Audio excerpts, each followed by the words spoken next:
Hi everyone, I'm Diana Rajchel, author of Urban Magic, A Guide for the City Witch, and the upcoming book, Hex Twisting, Counter Magic Spells for the Irritated Witch. And this is kind of a Llewellyn do-over. Originally I'd planned to redub. I realized that because I tend to ad lib a lot on subjects I know well, a dubbing wasn't going to quite do things justice, so this is a do-over video where I am in a much more controlled environment than O'Hare Airport. And this way people can actually hear what I'm saying without having to deal with the sound problems. So for those of you that asked, I am so glad that you asked, and I had already offered before you did, but I was also traveling in San Francisco right after LlewellynCon, so this is the first time I've had time in my offices in Kalamazoo where I see clients that need spiritual assistance to actually do this. So thank you so much for hanging in. So what I was talking about was hex twisting spells to cast on the fly. And so these were, and I came up with this title before I realized I was actually going to be flying, so no irony there, universe, haha. So let's start with what is counter magic. Counter magic are spells and workings that you use to counter negative energy sent to you. It goes a step beyond simple warding because it frequently takes that energy or engages with that energy and either completely neutralizes it, sends a different kind of energy back, or it just reverses the whole thing. Also, a less popular version of counter magic is an energy form that just swallows everything, so nobody has any toys to play with. And so what it is counter magic, like I said, is not a typical just warding. It's an offensive self-defense. So if somebody comes up and breaks your window, the window comes back and gives them a good stab that leaves a blood trail and the police find them. That kind of thing.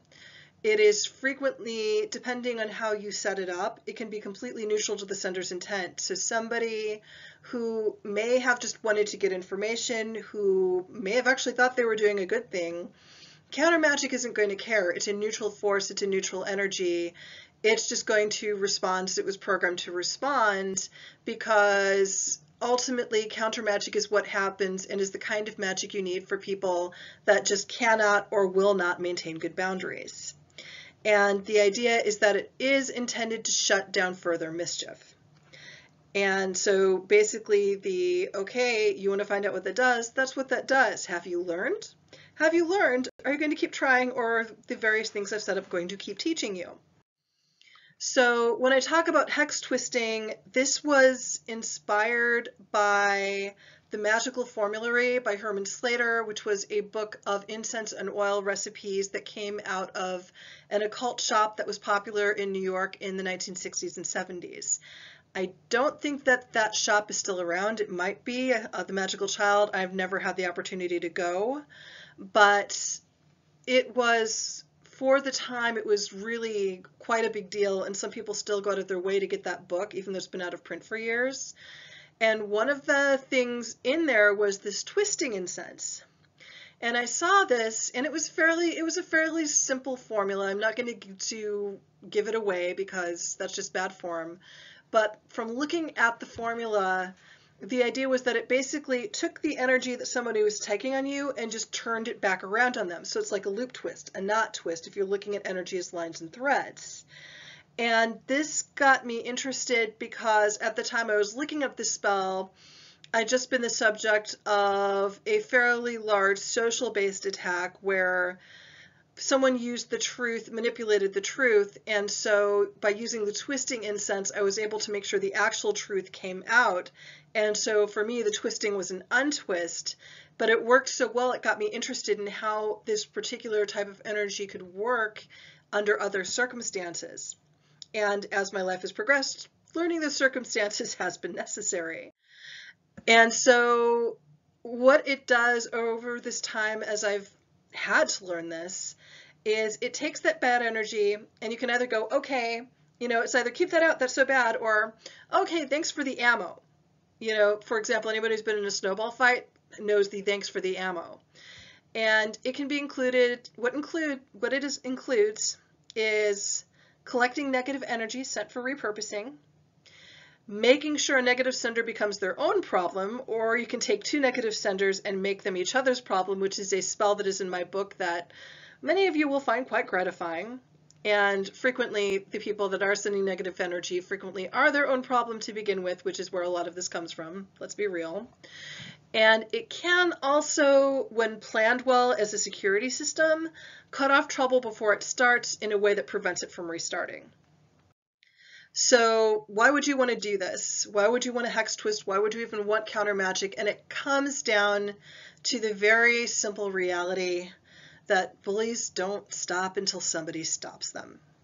And this is especially true these days when the bullies frequently convince themselves that they're the real victims. So you can mess around trying to change somebody's mind, which almost never works. You can really only change your own mind. Or you can find a way of setting up the energy to just let them handle themselves and handle themselves continuously while you go about your life and actually enjoy yourself.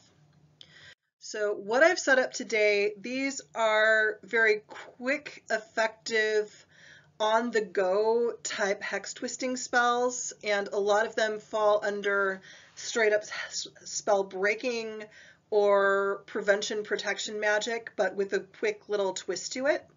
So for example, this first one, the Ammonia Powder in the Shoes spell, is one that I came up with after I had a coworker who really did not like seeing her other coworkers succeed and was walking around the shop we were all reading out of, laying down energy blocks, summoning curses, just all of this crap just to keep things miserable. And it occurred to me that I could spend all day just, following her around, breaking each one at a time, because I don't know what she was thinking. Apparently she forgot that all of us practiced magic and were good at it. So what I did is I put some ammonia powder in my shoes. And I just started waiting until she'd done her walk and went back to her own reading space. And then I just very calmly walked around the shop, walked through everything that had been laid down, broke it, and then just went back and switched shoes and did my business. Now, ammonia powder is interesting. It is a substance that is used in baking certain types of flatbreads. It's especially used in Middle Eastern cooking. And it does smell, it is essentially the same substance as liquid ammonia, and it smells the same, so do not open up a jar and take a good whiff.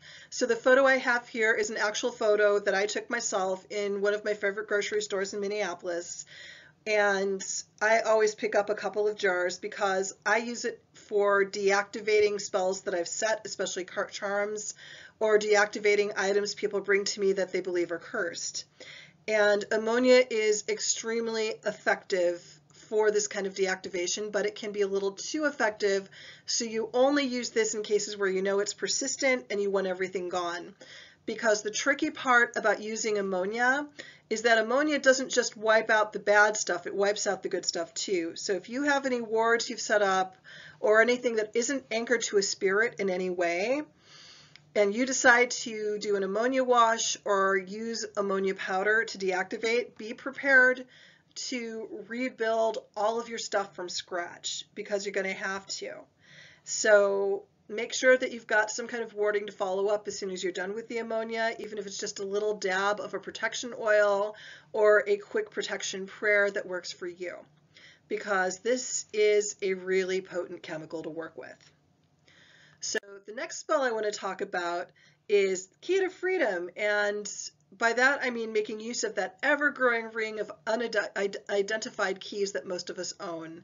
And yes, you can use a key fob like a key fob to your car or a key fob to your apartment building as well. And so what you can do is, for your home, I would say for the keys that you know, make sure they have a job related to the thing that you know. So you can turn a key. Let's say something's in your house that you don't want. So you can take your key and focus on that and focus on deep earth energy, where the riches of the earth belong, where the securities of the earth belong. And when you go outside of your home, and as you lock the door, imagine it locking out anything from any plane of existence that you did not explicitly invite in. And so what that will do is essentially sort of pop the spirit or the entity or the energy into the dimension next door.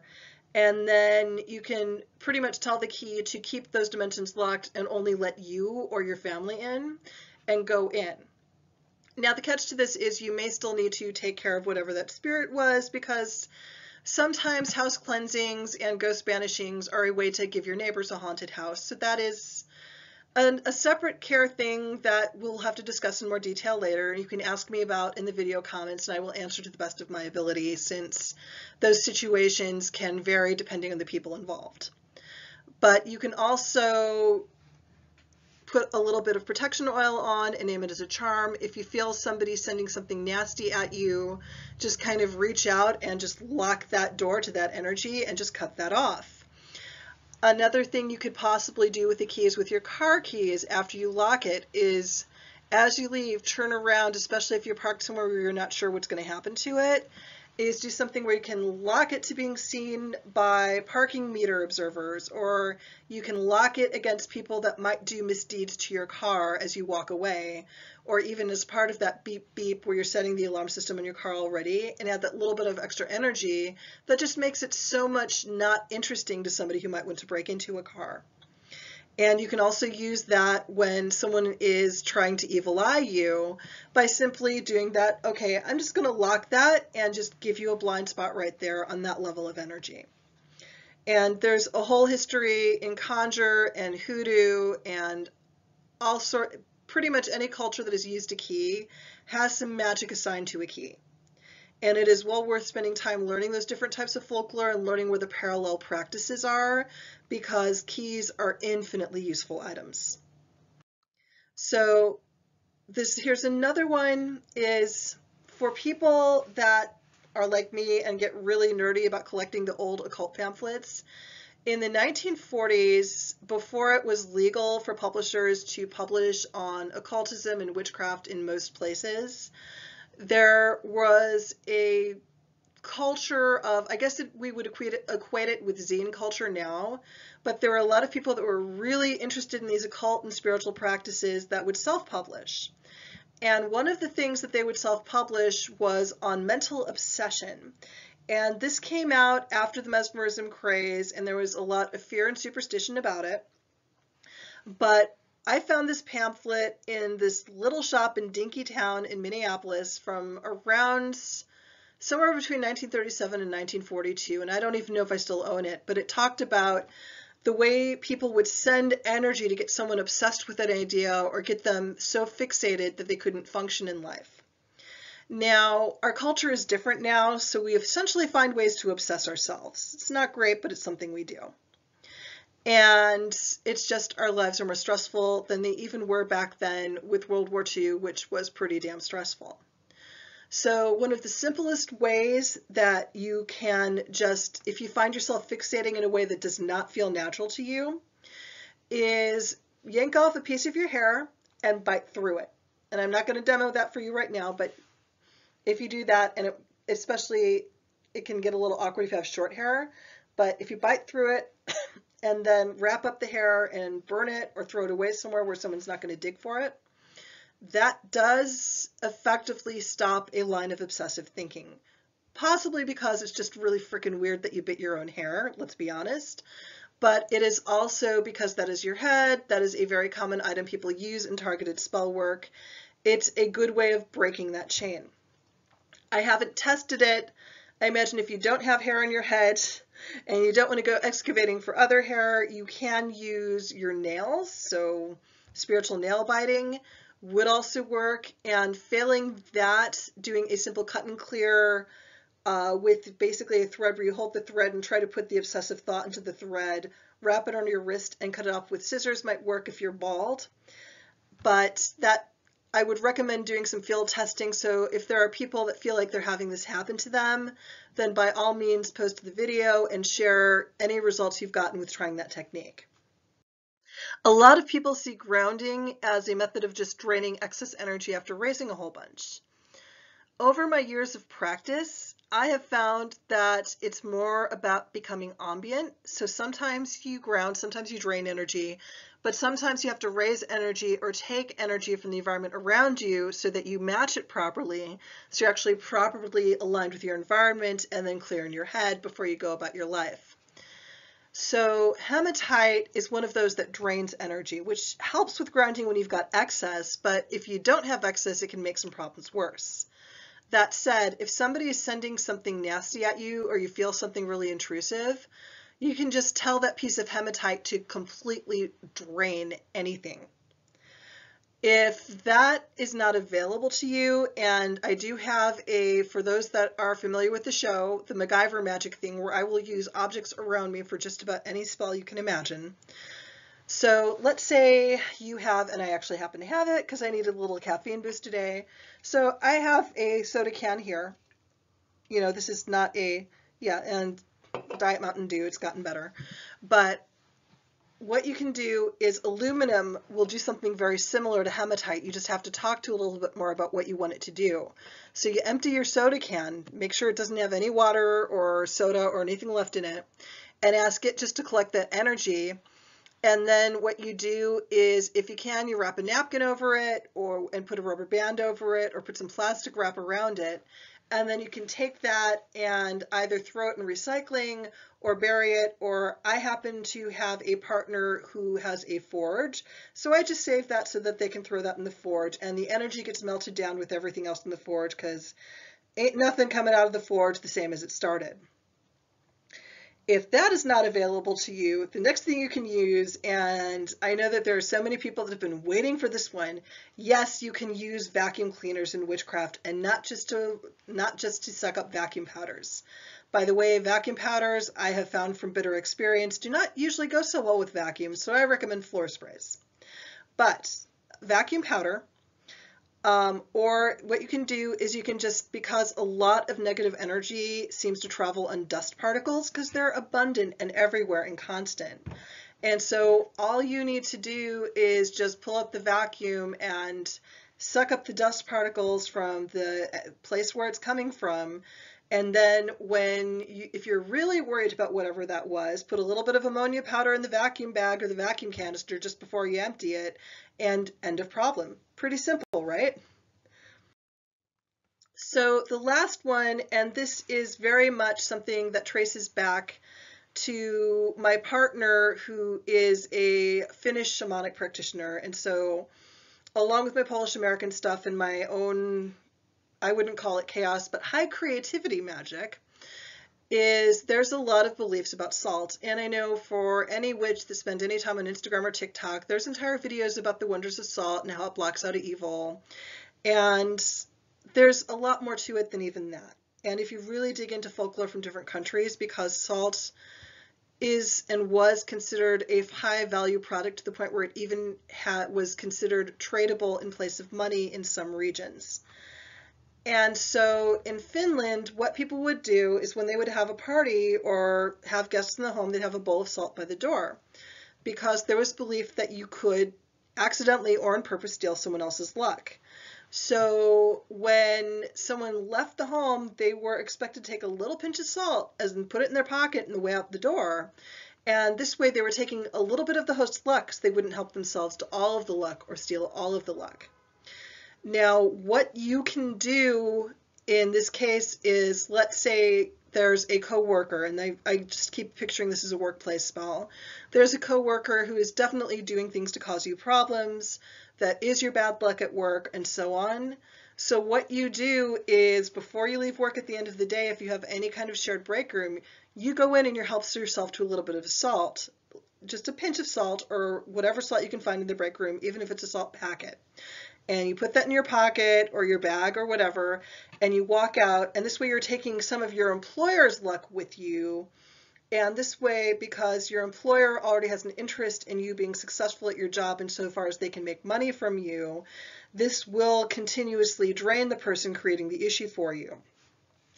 The other thing you can do is ask them to hand you a salt shaker. Ask your troublemaker to hand you a salt shaker, and then just take a little bit on your hands or on your food without ingesting it, and just make sure that a little bit gets on your person in some way. So you're taking that little bit of luck from them with the intention that anytime they create issues for you, that bad luck that they keep trying to send you is going to keep bouncing off or getting drained off of them or drained from them. So that's one, those are the two more inventive ways you can use salt, along with the whole protection from evil thing. The other thing is you can use salt with a little bit of pepper in it to break up emotional bad vibes. And that is basically, I wouldn't do a blowing powder in public because, you know, doing this, people are going to notice that. And that is not subtle. And while I am not exactly known for subtlety, you got to draw the line somewhere. But what you can do is do that I'm playing with my food thing and mix your salt and pepper together, and then just, you know, either sprinkle a little bit in your shoes or like have a little bit in your hands and touch a doorknob. And the idea is that anything that tries to follow you is going to get broken up by that salt and pepper combination. So as a little bit of a bonus for those of you that stuck with this that I didn't mention in the original video, that because I was in the middle of O'Hare Airport and not thinking about it, is something that isn't exactly hex twisting but can help you in places where you feel unwelcome, is spend some time with a ketchup packet. Pray over the ketchup packet, connect to it, put oils on it, use it as a little charm in and of itself. And here's why.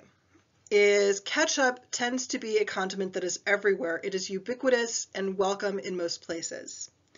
And so using that ketchup and having that, even if it's just in your purse or in your work bag or in your lunch pail or whatever it is, that little bit of ubiquitous welcome comes with you. So when you're going into places that might not be so friendly to you, you've got that. So that's what I've, okay, so let's see if I can widen this so you're basically just looking at me. And no, that would be too easy. Okay, so I guess you have to deal with tiny head Diana. But one of the first questions that I'm seeing on the Crowdcast is, how do I protect from negative energy? So there isn't a way to protect from all negative energy because there isn't just one kind of negative energy, just as there isn't just one kind of positive energy. So what you can do is use simple methods to simply protect from energies that aren't compatible with you, aren't compatible with your intentions. And that may vary depending on the region you're living in, your cultural context, and the people around you in their cultural context, which can be quite the mix depending on where you're going. So there isn't any one foolproof formula, but so for example, I really like to use copper as a general protection. And I will make little wire twist charms that I hide on my person that neutralize most stuff, so it just kind of acts as a little lightning rod that goes off me. But if you're allergic to copper, that's only going to go so far. Or if you don't like metals and you like to work with fairies, that's only going to go so far. Or if you work with fairies and you tend to annoy them, that's only you're going to have to work with different things. I would suggest starting at the base level of starting with, hey, you don't belong here, just leave, and moving up. That's your best bet. So for example, if you really think something is evil, put a little salt in your windowsill, carry a little salt in your pocket, or make a charm bag that has salt and maybe a little bit of iron powder and maybe a drop or two of colloidal silver, which you can get at any health food store. It just looks like water. And start there with a super basic protection, and then move forward with different symbols that are meaningful to you that aren't common. So for example, the pentacle is a really popular protective symbol, but in my opinion that makes it less protective because so many people know that it's used and what it's used for. However, if you use something a little more obscure or a symbol you design yourself, for example, let's say you see a harp as an angelic symbol that's super protective, plus, you know, you can cut your fingers on those strings sometimes. That might be something you use instead, and creating it in a way that is meaningful to you.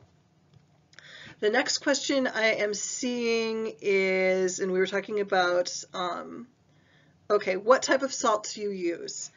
So pretty much all salt is essentially the same kind of chemical, it just comes in different pretty colors. So starting with basic iodized salt is fine. Now, if you want to connect with water energy for some reason or want to create a protective moat, then by all means use sea salt. I will say that there's one caveat in that, and that is with the two types of black salt is where there's a lot of misunderstanding. Is Hawaiian black salt is just salt that comes from the earth and is already black. And I found that because of the black color, it does absorb and neutralize negativities really well.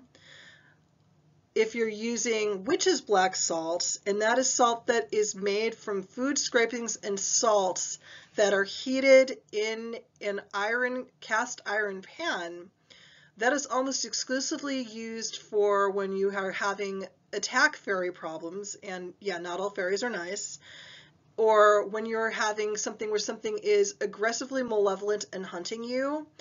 Definitely use the stuff from the cast iron over the stuff from Hawaii, because the Hawaii will absorb it, but if something is determined enough, it's not going to block the adrenaline. The cast iron and the combination with the metal makes it a more potent protective form.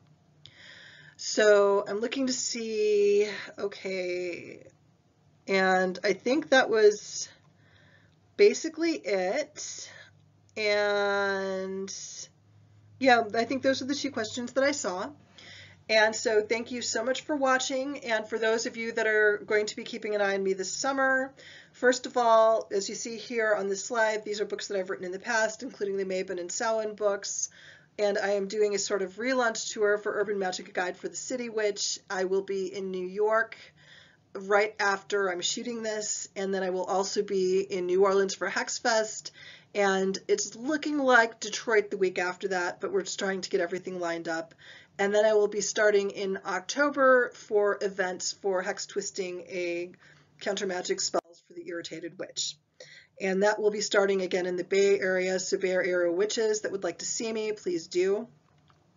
I will also be teaching classes online related to urban magic in Minneapolis and in the Bay Area, and we are working on whether I will be teaching online or in person for different events for Hex Twisting. And you can pre-order that from Llewellyn or through your favorite book retailer or on Amazon, all of which are wonderful for me. And so if you would like to reach me, this is my website. You can find me on Instagram, where I'm trying to be more active and practice my photography, or on Twitter or my Diana Rajchel author page. So again, thank you so much everyone for tuning in and taking time, and for being willing to come back and see this again. So thank you, thank you, thank you. And I'm looking forward to hearing questions or seeing questions posted on the YouTube video. I am old if I'm calling it the YouTube, but yes, thank you.